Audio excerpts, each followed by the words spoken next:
Jadi topik ini saya ambil kenapa? Karena memang belakangan ini banyak juga ya yang berkonsultasi problem perilaku pada anak ya. Jadi ada yang datang sendiri, ada yang datang dari dikirim oleh gurunya, dari sekolahnya, dan mereka bilang saya disuruh ke klinik tumbuh kembang untuk mendapat terapi perilaku ya. Jadi itulah kebanyakan seperti itu ya. Nah kemudian saya jadi berpikir, jadi para orang tua ini sebetulnya harus tahu dulu ya problem perilaku seperti apa yang memerlukan terapi gitu. Dan kedua juga apa yang menyebabkan problem perilaku tersebut. Karena sebetulnya perilaku anak itu sebetulnya juga pada masa prasekolah ya sampai umur 5 tahun itu dia masih develop sebetulnya, masih dalam proses perkembangan.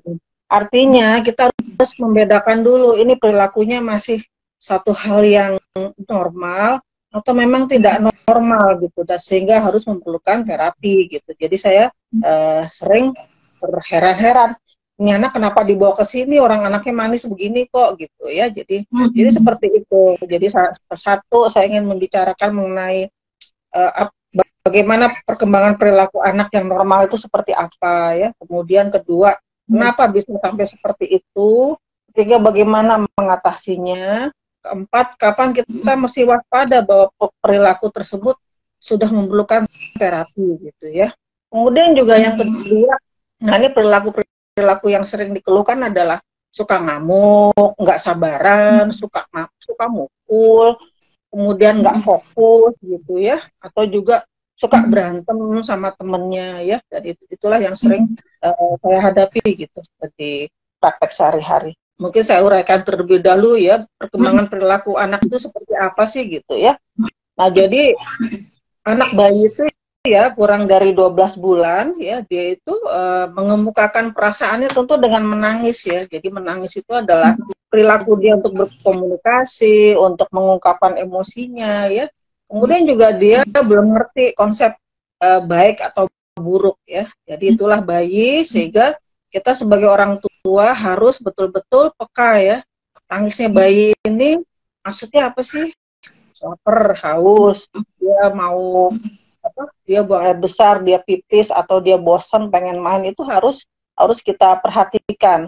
Karena kalau kita tidak mengerti, maka itu membuat frustrasi si bayi, sehingga akhirnya terjadi perilaku-perilaku yang agak merepotkan juga ya. Misalnya dia susah ditenangkan, dia rewel, sampai orang tuanya nggak ngerti lagi mesti diapain. Pada usia 1 tahun, nah kebanyakan anak itu belum mengerti juga bahwa dia adalah individu yang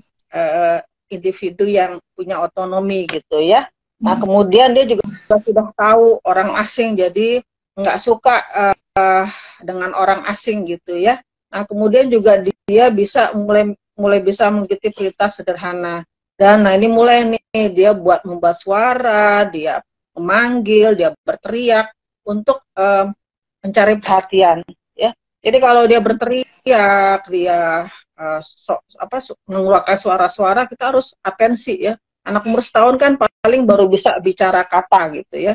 Nah, selebihnya kita sering nggak tahu dia ngomong apa kan, ngoceh apa. Nah, tapi kita harus lagi-lagi kita harus atensi, ini anak maksudnya apa sih gitu. Karena kalau kita nggak cepet tahu, dia marah lagi kan. Nah itu akhirnya dia berteriak atau mungkin melempar barang dan sebagainya ya. Nah kemudian anak usia 15 bulan itu, nah biasanya dia sudah mulai timbul rasa posesif ya, rasa memiliki. Jadi biasanya kalau ibunya dekat sama adiknya atau kakaknya marah tuh ya. Nah kemudian juga udah mulai mood swing tuh, dari seneng ke marah tuh dalam hitungan detik gitu ya. Kemudian juga sudah menunjukkan rasa frustasinya dengan satu tindakan, misalnya dia berteriak atau melempar-lempar.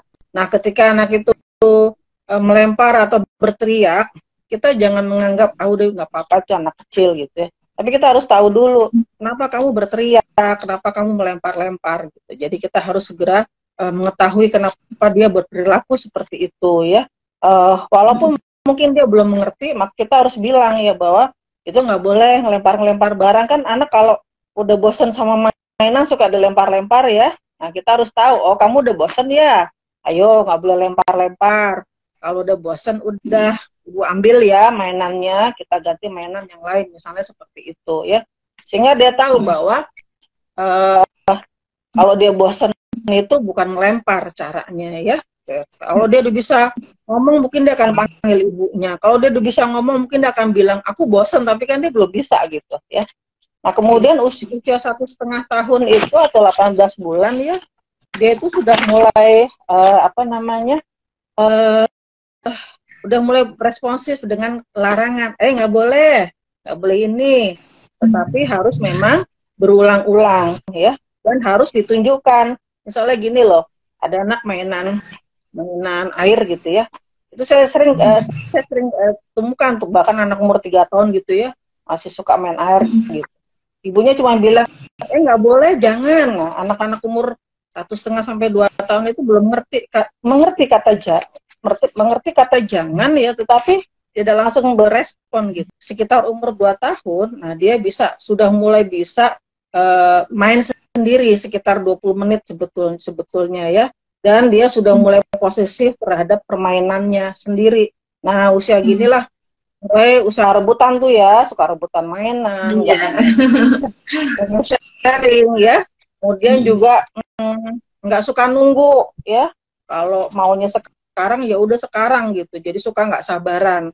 Nah, disitulah kita mulai memberitahu bahwa kamu harus belajar nunggu. Ibu masih ngurusin adik ya, umur 2 tahun kan sebagian besar anak sudah mengerti, kita diajak ngomong ya, makanya kita harus bilang, ibu lagi nunggu ngurusin adik dulu, nanti setelah ini baru kita main. Nah kebanyakan kadang-kadang orang tua itu bilang, kamu jangan ganggu dong, ibu lagi repot, udah ngomong gitu doang, tapi tidak berusaha mengerti dan memberikan solusi gitu. Ibu lagi ngurusin adik, kamu tunggu dulu, kamu main dulu deh pakai ini ya gitu ya. Udah gitu juga sudah mulai mengerti, merasakan emosi dia sedih, dia juga jengkel, dia juga excited atau happy, dan sebetulnya sudah bisa berespon dengan adekuat gitu ya. Jadi bukan lagi melempar atau memukul, tapi dia bisa berespon dengan sesuai. Tapi asalkan kita memberitahukan memang ya, karena ada juga anak-anak yang dia happy tapi malah jadi nabok temennya gitu ya, itu kan bisa seperti itu. Nah kalau anak umur 3 tahun, nah ini mulai agak susah. Yang kita bilang jangan dikerjain, yang kita bilang kamu mesti kerjain itu malah nggak dikerjain. Dia itu memang anak usia segitu ya begitulah gitu ya. Dan ini kita harus mengerti gitu. Bukannya terus terapi perilaku aja dok biar anak saya bener, ya nggak gitu ya. Kemudian juga sebetulnya dia juga sudah bisa mengembangkan kemampuannya untuk bersabar, untuk menunggu, dan dia juga sudah mulai bisa diajak diskusi gitu. Jadi lebih enak sebetulnya ya. Nah, misalnya gini, kita melarang jangan main dispenser, nanti ke tangan kamu kena air panas. Kalau dia coba-coba juga terus dia kena air panas, nah baru kita kasih tahu, tuh kan ibu bilang juga apa, makanya jangan suka main air panas gitu. Atau dia lari-lari, lantai masih basah, masih lari-lari juga. Nah ketika dia terpleset langsung kita bilang, tuh kan, jadi dia jadi ngerti sebab akibat akibat perbuatannya ya. Nah kemudian juga usia 3 tahun ini dia membutuhkan itu approval ya, artinya pengakuan gitu. Jadi kita harus menunjukkan apresiasi kita, rasa sayang dan cinta kita pada anak-anak usia ini. Nah, umur 4 tahun, nah ini ternyata juga anak itu udah bisa diajak diskusi. Anak 4 tahun kan biasanya komunikasinya juga sudah bagus ya, udah bisa tanya jawab, udah bisa bercerita.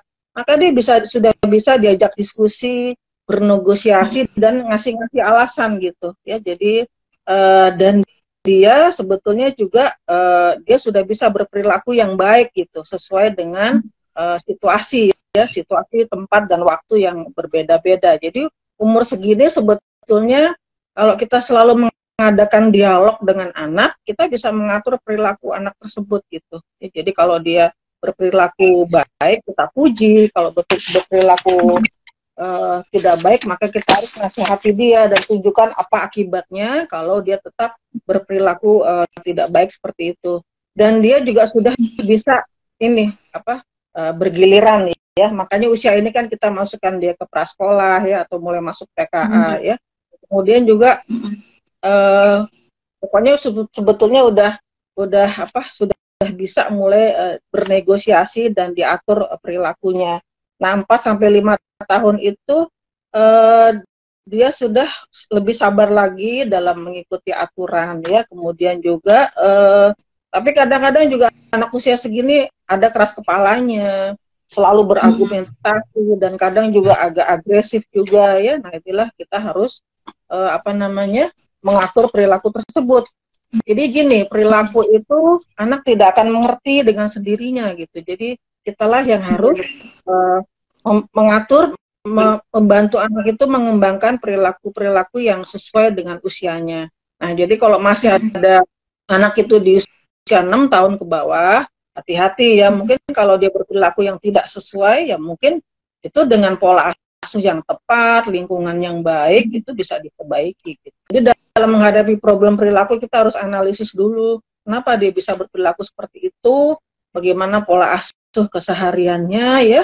Kalau memang misalnya ternyata memang problemnya adalah satu lingkungan atau pola asuh yang belum sesuai, maka itu kita perbaiki dulu. Karena sebetulnya orang tua lah dengan pola asuh yang sesuai yang bisa mengembangkan perilaku anak sehingga punya perilaku yang baik gitu. Jadi artinya kalau kita menghadapi anak 6 tahun ke bawah dengan problem perilaku, itu dulu kita lihat dulu pola asuhnya. Jadi nggak harus selalu otomatis terapi perilaku gitu ya, karena terapi perilaku itu hanya untuk kasus-kasus tertentu. Gitu. Berarti apa aja yang sebenarnya perlu diwaspadai gitu dok? Dan biasanya usia berapa nih dok muncul perilaku yang bermasalah gitu?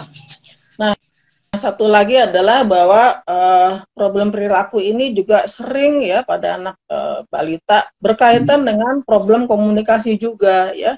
Nah, anak-anak yang telat bicara ya, umur 2 tahun, 3 tahun belum bisa menyampaikan perasaannya, apa yang diinginkannya dalam bentuk kalimat, dan orang lain juga nggak ngerti. Nah, itu akan timbul problem perilaku, yaitu tantrum ya, karena orang lain nggak ngerti mau dia apa, akhirnya dia ngamuk. Nah, itulah yang dibaca oleh orang tua hanya tantrum itu tersebut. Jadi belum mengetahui bahwa penyebab tantrum itu adalah karena problem komunikasi. Jadi kalau dalam hal-hal seperti ini, maka kita perbaiki gejalanya, yaitu problem komunikasi dengan terapi yang sesuai. Jadi bukan tantrumnya yang kita terapi, tetapi adalah penyebabnya ya.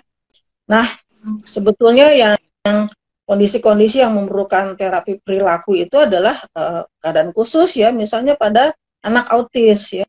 Anak autis pun juga itu yang sudah agak besar ya, misalnya udah 5 tahun ke atas. Dengan terapi-terapi yang sudah diberikan, ternyata ada perilaku tertentu yang masih belum sesuai, yang masih maladaptif, misalnya ya suka menyakiti diri sendiri ya, atau suka berteriak-teriak di tempat yang tidak sesuai. Nah, itulah baru kita memerlukan terapi behavior ya. Atau bisa juga pada anak yang ADHD gitu ya, yang fokusnya sangat pendek, kemudian juga agak agresif. Nah, itu baru kita memerlukan terapi perilaku. Nah, pada umumnya terapi perilaku ini diberikan ketika problem perilaku tersebut sudah mengganggu aktivitas anak ya, baik di rumah maupun di sekolah, sehingga dia tidak bisa melakukan kegiatannya dan mengganggu interaksinya dia dengan orang-orang sekitarnya. Jadi prinsipnya seperti itu. Apa kira-kira penyebab dari munculnya problem perilaku ini? Selain tadi mungkin komunikasi, pola asuh gitu dok. Apa kira-kira yang perlu di-warning oleh orang tua agar setidaknya mencegah gitu ya dok, adanya problem perilaku ini? Monggo dok. Ya, tadi kalau untuk anak balita ya, makanya kita sebagai orang tua harus tahu bahwa perilaku pada usia-usia tertentu itu masih dalam batas normal ya. Kemudian tugas kita orang tua dalam membentuk perilaku yang baik gitu. Misalnya begini, umur 3 tahun itu sudah harus sudah dikasih tahu mana benar, mana salah, mana boleh, mana tidak boleh, mana yang dia harus menunggu, mana yang memang harus diturutin sekarang ya. Nah, jadi sifatnya adalah kita harus menerangkan kenapa tidak boleh, itu harus diterangkan. Kemudian ketika dia melakukan hal-hal yang positif, jangan lupa dipuji ya. Itu prinsipnya seperti itu. Kasih atensi ke anak itu jangan hanya ketika dia berperilaku negatif. Nah, ketika dia berperilaku negatif, satu, kasih tahu bahwa itu tidak boleh. Kedua, berikan punishment sehingga dia merasakan sebab akibat dari perilaku negatifnya. Tentunya punishmentnya bukan hukuman fisik atau kata-kata kasar ya, tetapi ya misalnya yang gampang-gampang aja. Misalnya ya udah, kalau kamu masih teriak-teriak juga, mukul-mukul, jatah screen time-nya dikurangin misalnya ya, dari misalnya sejam jadi cuma 30 menit atau nggak boleh sama sekali. Kuncinya adalah konsistensi dan ketegasan ya, itu satu. Kedua, pola asuh yang konsisten dan tegas gitu. Jadi anak itu sebetulnya merasa nyaman ketika dia berada di dalam lingkungan yang pola asuhnya sangat mendukung ya. Ada aturan yang tegas, kemudian juga ada konsistensi.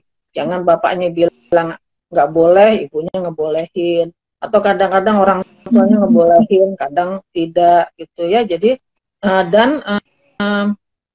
kita jangan kalah dengan perilaku negatif tersebut. Misalnya gini deh, ada anak yang kalau nggak diturutin tuh nangis-nangis ya, guling-guling gitu di lantai. Sehingga kita kalah gitu. Ya udahlah, daripada ribut, daripada malu sama tetangga misalnya, ya udah diturutin aja. Nah, itu artinya kita memelihara perilaku negatif anak tersebut. Ya, jadi sebetulnya tidak seperti itu, dan pola asuh yang seperti itu sebetulnya juga terapi perilaku juga sebetulnya, tetapi dikerjakan oleh orang tua gitu. Jadi seperti itu. Jadi memang untuk problem perilaku saya selalu lihat kalau memang masih dalam proses perkembangan perilaku yang normal, maka saya akan menasehati pada orang tua untuk merubah pola asuh, untuk mengkondisikan lingkungan yang suportif ya. Nah, biasanya saya seperti itu. Nanti kalau mereka nggak bisa juga, maka baru saya konselingkan ke psikolog untuk family therapy ya, bagaimana pola asuh yang baik, karena kan itu harus berkali-kali. Jadi seperti itu, Mbak Dila. Oke, menarik ya dok. Jadi berarti sebenarnya orang tua itu juga melakukan terapi perilaku dengan misalnya tadi kayak anaknya guling-guling di lantai pas lagi di mall gitu ya kan. Terus ternyata apa yang diminta anaknya jadi diberikan gitu kan. Ya anaknya juga jadinya belajar dok ya. Oh berarti dengan aku guling-guling aku bisa dapat apa yang aku mau gitu ya dok. Iya, aku pasti diturutin gitu. Ya. Dan itu jadi berpola ya dok ya, dan itu bertahan lama sehingga malah orang tua jadi merasa itu problem kayaknya gitu ya dok.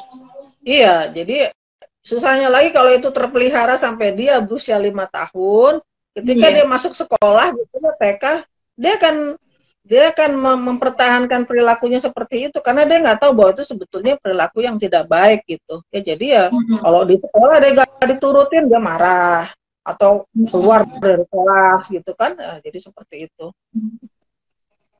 Karena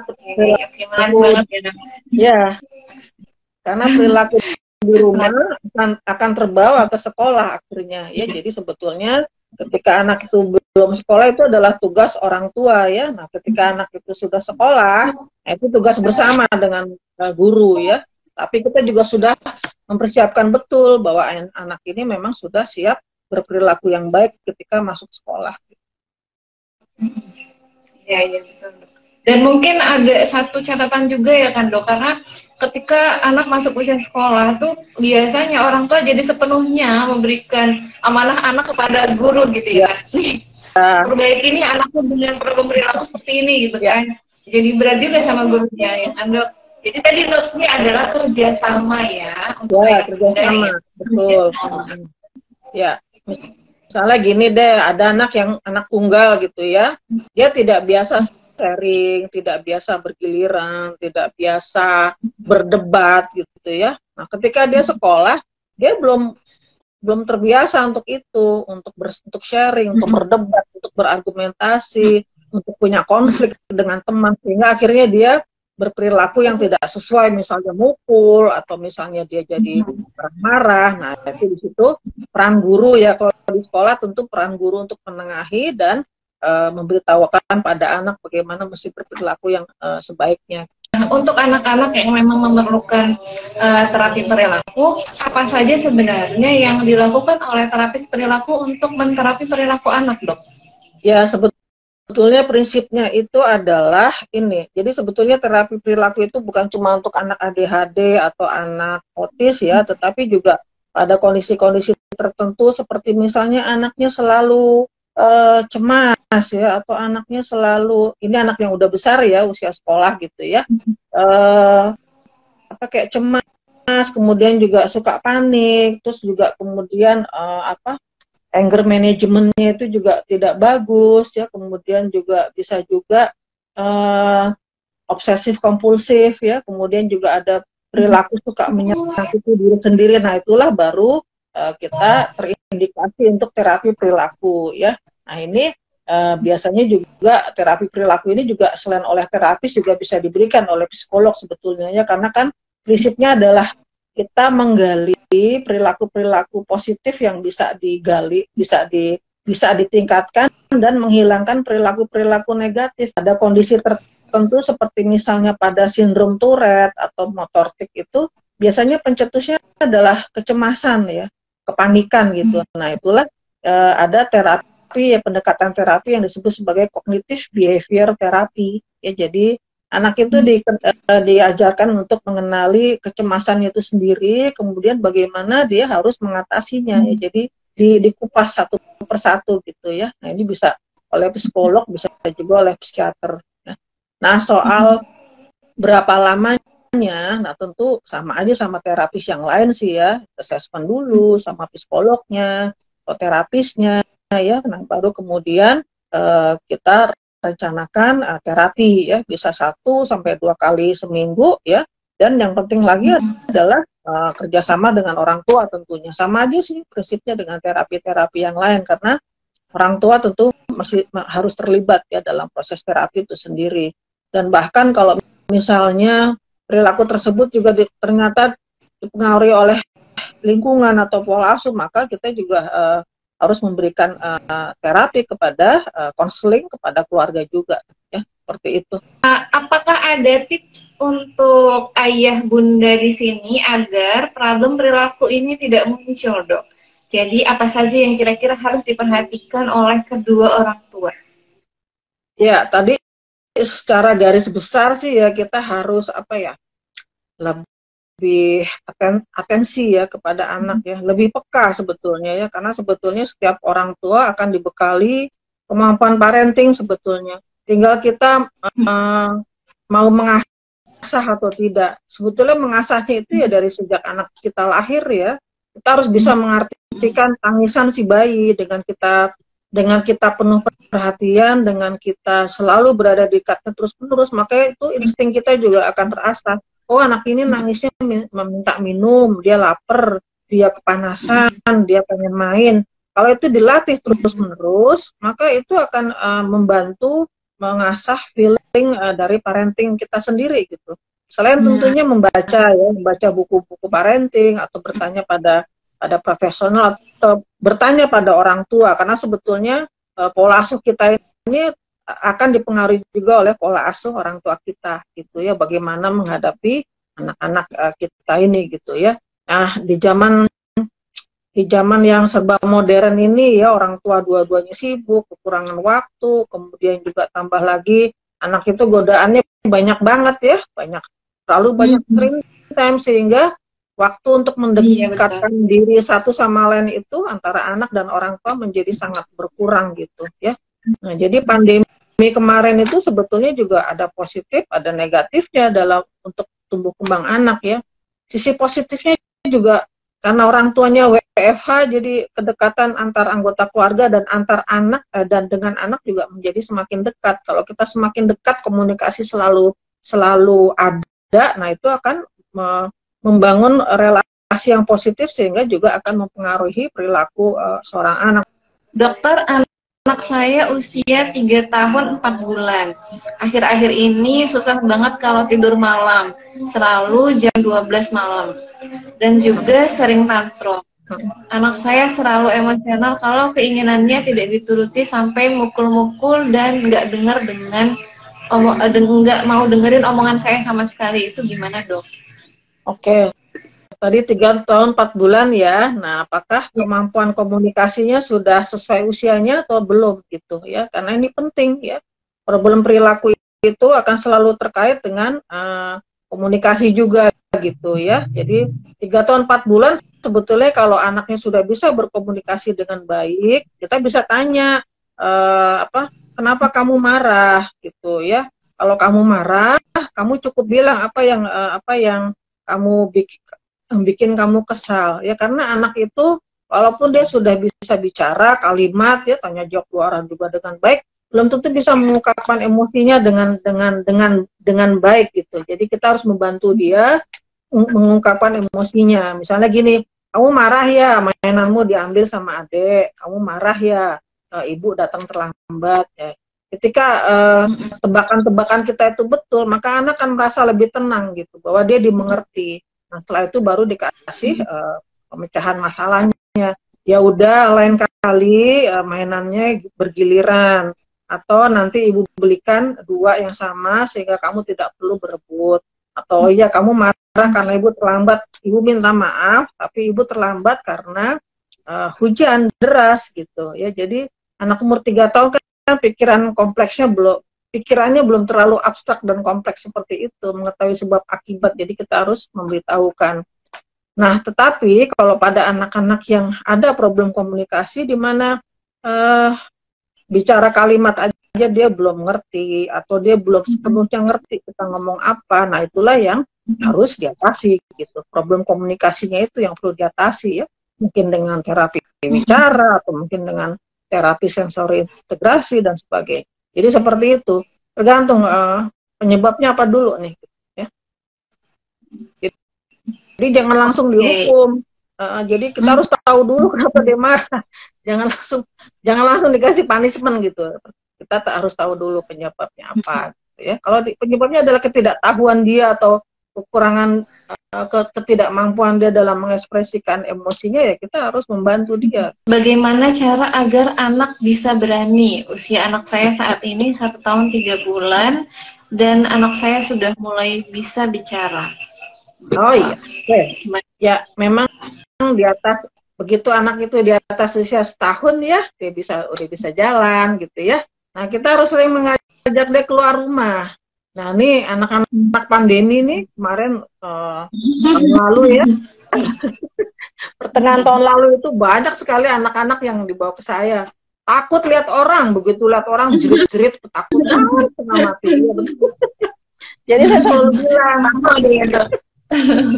punya anak jangan dikerem terus di rumah. Ini kan udah pandemi udah reda. Ajak keluar itu jangan digendong. Ya udah bisa jalan, ya udah biarkan dia jalan. Nah, ajarkan dia untuk menyapa orang-orang sekitarnya yang selalu ada setiap hari. Mungkin Pak Satpam, mungkin tukang sayur, mungkin tetangga ya. Kemudian minta mereka untuk menyapa balik gitu kan. Anak orang kita kalau lihat anak kecil kan pasti menyapa ya, atau sekedar misalnya kita tinggal di apartemen gitu ya, saya sering tuh di lift itu menyapa anak kecil, halo adek mau kemana, itu membuat satu kesan bahwa orang dewasa, orang lain di luar bapak ibu dan si mbak atau kakak itu juga baik-baik gitu, sehingga dia tidak takut lagi ya. Jadi jangan dibawa ke mall ya, mall itu kita tidak keep in touch bantuan gitu. Itu sering menjadi pertanyaan. Tapi kalau dibawa ke mall dia nggak takut ya. Di mall kan dia tidak menyapa orang, tapi ya tadi orang atau saudara suruh kita berkunjung ke saudara, kita main. Yang gampang sih main sama anak tetangga, yang sekarang juga susah juga nyari teman main anak tetangga gitu ya. Jadi mungkin ya tukang aqua galon, apa tukang yang lagi kerja di rumah kita, tukang sayur, ya apalah yang tiap hari itu selalu seliwar depan rumah, saya selalu menasihati seperti itu ya. Terus paparkan dia pada orang baru, minta orang-orang tersebut menyapa balik ke anak kita ya. Jadi terus juga jangan takut-takutin, itu ada Pak Satpam nanti ini loh gitu. Jangan. Dia belum terasa sama orang lain udah ditakut-takut tuh dia makin takut. Iya, betul. Anaknya laki-laki usia 4 tahun. Apabila anak seringkali bersikap iseng atau jahil sama temannya atau sama keluarga, sehingga terkadang membuat orang lain tersebut merasa tidak nyaman, apakah ada solusinya, Dok? Terima kasih. Apa tadi bersikap jahil ya? Ya. Iya, betul, Dok. Ya, jahil sama teman-temannya, keluarga, mungkin yang seusia dia gitu kali ya, Dok. Ya, emang anak-anak umur segini emang lagi jahil-jahilnya ya. Anak laki apalagi ya usia TKB itu jahil, terus udah gitu cepet banget mengcopy perbuatan tidak baik dari orang-orang sekitarnya atau apa yang dia tonton, cepet banget. Nah, ketika sudah dinasihati juga nggak mau jelaskan bahwa itu mengganggu orang lain tidak senang, masih dilakukan juga, ya baru kita berikan punishment ya. Kamu kalau jahil lagi sama temen, kalau ibu guru lapor lagi, ibu hukum kamu. Misalnya ya tadi nggak boleh nonton TV selama beberapa hari. Ya, jadi dia ngerti bahwa ada konsekuensinya dia tidak bersikap tidak baik gitu. Jangan jadi seperti itu. Kalau jahil itu kan dia tidak diganggu tapi terus iseng gitu kan, sehingga mengganggu, itu kan tidak bagus. Kalau cuma dikasih tahu nanti nggak ada yang mau main sama kamu lagi loh, dia nggak ngerti karena efeknya tidak dia rasakan secara langsung. Dalam memberikan punishment itu memang kita harus tegas, tega, dan konsisten. Misalnya kita menghukum, kita nggak boleh mukul ya, nggak boleh berkata kasar. Itu cuma sekedar kamu nggak boleh nonton TV hari ini atau selama 2 hari, udah selesai. Tapi benar-benar dikerjain, jangan kesian ya dia jadi murung gitu, nggak tega terus dikasih, wah udah kalah udah. Anak itu nggak belajar gitu jadinya ya. Anak saya perempuan, dokter, 3 tahun 4 bulan. Kalau jalan suka jinjit, duduk nggak bisa diem, fokusnya gampang terpecah dan belum bisa ucap S dan R dengan jelas. Stimulasi apa yang harus dilakukan, Dok? Terima kasih. Monggo, Dok. Kalau hanya sekedar beberapa huruf tidak jelas, tetapi kalau umur 3 tahun itu hampir 100% ibunya sudah mengerti seorang anak itu ngomong apa ya. Ya 90-100% dah ya. Kalau cuma S dan R aja nggak usah terlalu dipikirkan ya. Nah, kemudian itu tadi nggak bisa diem, nggak fokus, kemudian juga jalan jinjit ya. Nah, ini bukan perilaku ya, tetapi tentang perkembangan motorik ya. Nah, jadi anak-anak umur begini memang sedang mengembangkan kemampuan geraknya yang lebih kompleks ya.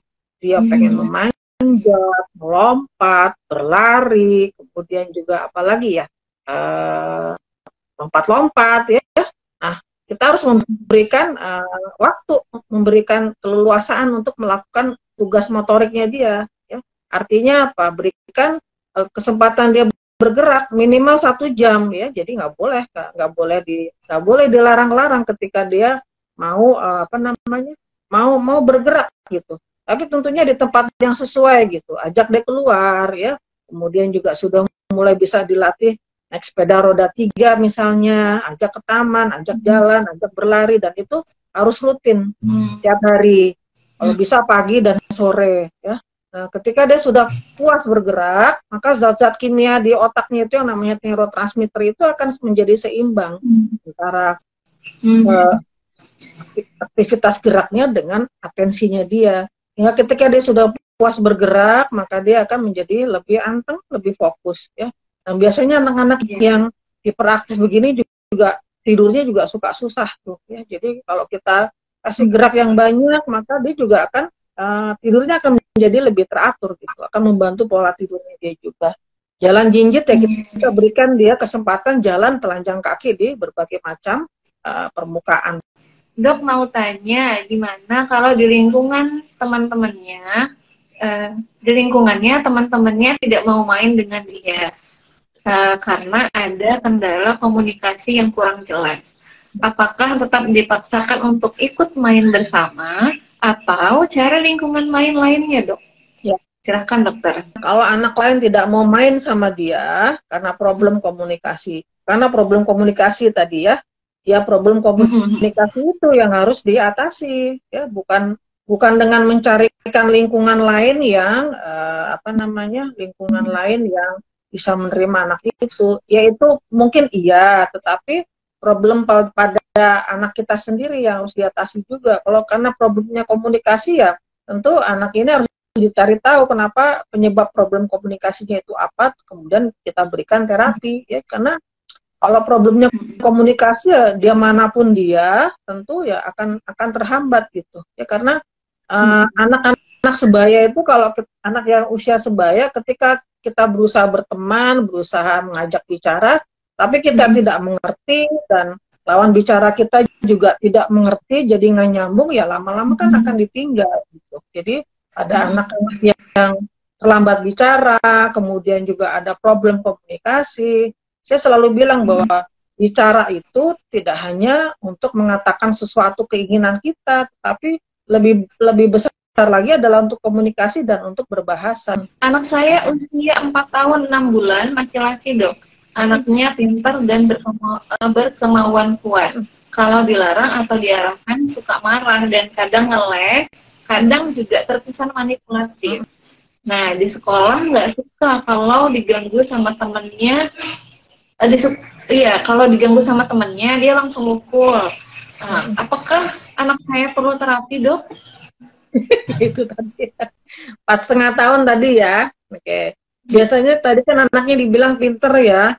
Nah, biasanya kalau anak pinter itu pandai berargumentasi, pandai nyari alasan, plus manipulatif. Kalau disuruh-suruh banyak ngelesnya, kalau dilarang juga membantah, ya. Nah, jadi kita sebagai orang tua juga harus jangan kalah pinter gitu, membalas argumentasi anak dengan argumentasi lagi gitu, ya. Kemudian juga